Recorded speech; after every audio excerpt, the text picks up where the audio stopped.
2 years ago, I met a 20-year-old young and bright Syrian boy who had left Aleppo at the age of 12 years old. There are many things that fascinate me about him, but the conversation that has stuck with me the most was when I asked him the terrifying moment he knew that he had to leave Aleppo. He responded, "My mother made the decision for me. I had no choice." There was shooting in the area with big guns and planes, and thousands of soldiers were on the street. My uncle, who doesn't have a very good mind, went to take something outside. They just shot him. They wouldn't let us take him to the hospital, and there was just blood running from him. It was 1.5 hours before they had left the area, and by then he was dead. He also described how his cousin had been beaten and dumped into a grave that same day. He said, "My mom put me in the car and we just left the area. We left the area to a flat around 20 kilometers away from the city. We stayed there for 7 months, the 15 of us, in a small room, my parents and their friends. Sometimes it was safer. But then the soldiers returned, and they tore into the small kitchen, shooting wildly. The boy, who still carries the scar from when the bullet grazed his 12-year-old head, was given to a smuggler within the next week, making his way to Egypt with a bunch of strangers. Today, there are 70.8 million displaced people in the world. That is, and of which there are 25.9 million refugees, and half of them are under the age of 18. To give you a sense of how much that actually is, that is a vast 37,000 refugees every day, almost 2 refugees every single second. And the vast majority of them remain in refugee camps. And those conditions cannot be called humane under anyone's definition. We are participating in the degradation of humans. Never before have we had numbers this high. And moreover, the growth of displacement is outpacing the numbers at which solutions are being found. Conflicts have become more complex and interlinked, and combined with the megatrends of climate change, population growth, rapid urbanization, food insecurity, and water scarcity, humanitarian needs will likely continue their troubling rise. Our system of international protection is one of the defining successes of the past century, but it is clearly feeling the strain. If there is any moment, this is the moment to ensure that the human rights of refugees are upheld, to reestablish the integrity of the international refugee protection regime, and to address the root causes that lead people to flee in the first place. Now I want to tell you why this issue is so important to me. For the past 4 years, I've been working with refugees in our community. All of these kids are under the age of 18 and have fled to Holland without their parents.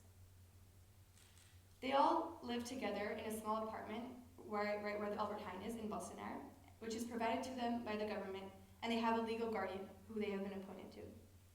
We meet on a weekly basis with them in the evening, either at school or sometimes at the apartment of the girls, in which the main purpose is to build friendship. We try not to differentiate between an ASH student or a refugee child, but rather embrace our diversities and learn from one another. For example, for the past 4 years, the girls have been trying to teach me Tigrinya, which is the national language of Eritrea, where I have been helping them improve their Dutch skills or showing them how to construct a CV. We try to make the refugees feel welcome and wanted in our community, as it is hard to feel like this sometimes when it is your own country that has rejected you. And I have learned many things from these children.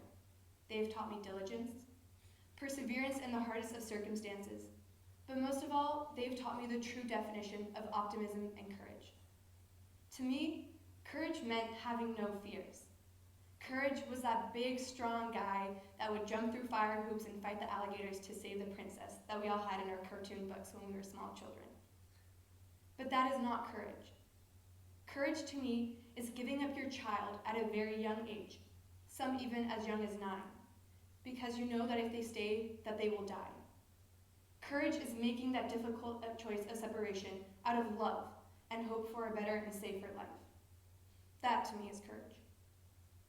To me, optimism meant waking up every morning with a smile on your face, seeing the positive side to absolutely everything, and trying not to cry when receiving a disappointing test grade.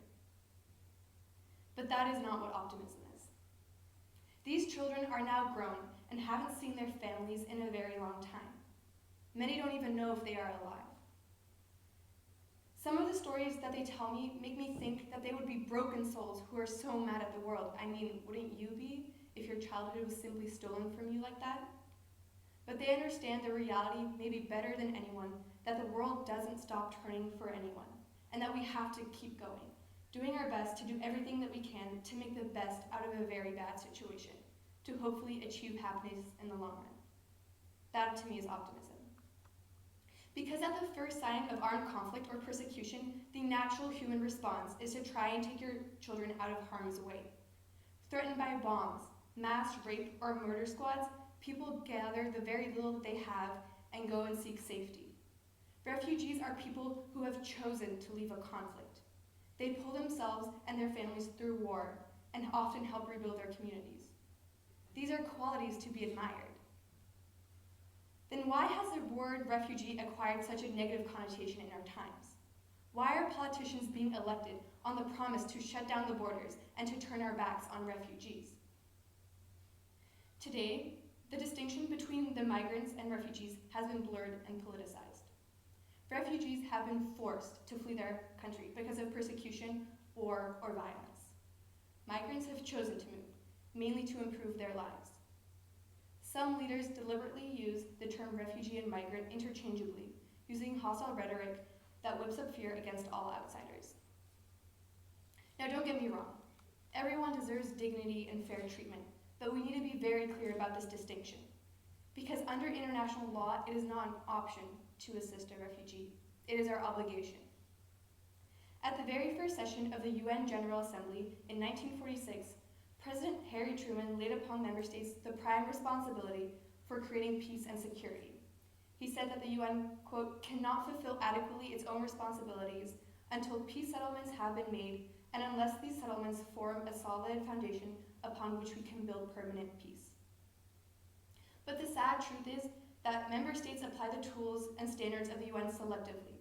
States often put business and trade interests ahead of the lives of innocent people, armed by conflict. We grow tired and disillusioned and turn our diplomatic efforts away from countries before they've even stabilized. We seek peace agreements that don't have human rights at their core. But how can we apply human rights to a crisis that has been so horribly dehumanized? I think most of you will be able to recall the image that surfaced the internet around 5 years ago, on September 2nd, 2015. The 3-year-old Alan Kurdi, who drowned crossing the Aegean Sea. The image of his small, lifeless body washed up on the Turkish beach was a reminder of the human cost of the burgeoning Syrian war. It was a wake-up call to the West in particular, and supposedly made everyone a little bit more human. And yes, it's true that a week after the photo surfaced, donations surged. But only 3 weeks after, the Red Cross and other humanitarian organizations offering relief to the refugee crisis found themselves short of funds once again. And simply put, it is an illusion for us to think that we can retreat behind our borders, our comfortable lives, and simply hope that this problem will go away. So what can we do? What can we as citizens offer to this crisis? I know that often when you hear stories like this, it seems like this is a problem just too big for an individual to tackle. The enormity of the issue causes us to hide behind the comfort of our current lives. I have this feeling too. Regardless of any of the work I've done for the past 4 years, I still feel like I cannot offer enough to contribute to a resolution to this crisis. But the trick is to acknowledge that the small things do help. On a small scale, we as citizens are responsible for the well-being of one another. So any donations, like money, jackets, or anything you've left, is very helpful. But I think that the next step is where we as citizens can do better. Because like I've been telling you, sometimes simply throwing money at a problem won't help resolve the actual problem. And refugees are humans too. They are very grateful for their safety once they've arrived, but this doesn't really eradicate the next step that follows. Because refugees often fall into traps of boredom and depression because they can't attend school yet or haven't received a working license. And most of them have fled their homes without their friends or without their families. causing this extreme isolation and loneliness. Now I want you to try and resonate to this feeling a little bit. I know that for many of us, including ourselves, this is just simply impossible. As we live comfortable lives, and after this evening, we'll go back to our own homes. But I think that many of you sitting here in the audience today have moved around quite a bit, and we understand what it means to be foreign, and what it feels like not to be at home, albeit that the circumstances are very different. This feeling of being lost, not being able to keep up with the language, or missing our true home. If you can imagine this feeling, even to the slightest, and resonate to it, I want you to try and adding a different layer. Imagine that you're 12 years old, and your parents gave you to a smuggler in hope of a better life. You're a 12-year-old who is now 18 years old, and who doesn't know whether his parents are even alive or well. And unlike us, these refugees know that they cannot return back home. So besides this feeling of being foreign, there's also extreme isolation, because they are not presented the opportunity to flourish in our community. And to give you an example of this, I would like to tell you a story about the young Syrian boy I was talking about earlier, who I came to meet through this initiative. He came to our school for the first time about 2 years ago, and he could speak a decent amount of English.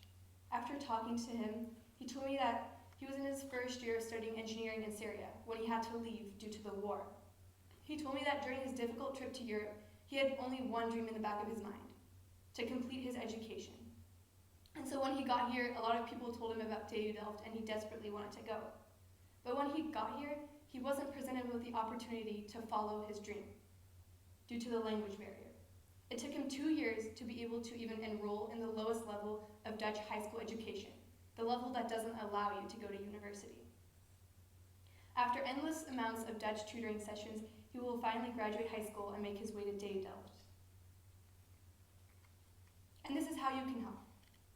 We need to start taking care of our fellow citizens by ensuring that they are presented with the opportunity to continue their life and follow their dreams to the best of their ability without any discrimination. We need to be open to these human beings, our fellow citizens. We need to start believing in them. If you own a business, consider having an opportunity for refugees to be employed. If you're a teacher, consider offering a language class after school in which they can continue to learn. Identify what you are good at and use it to your advantage for the collective of society so that these refugees can keep living their dreams.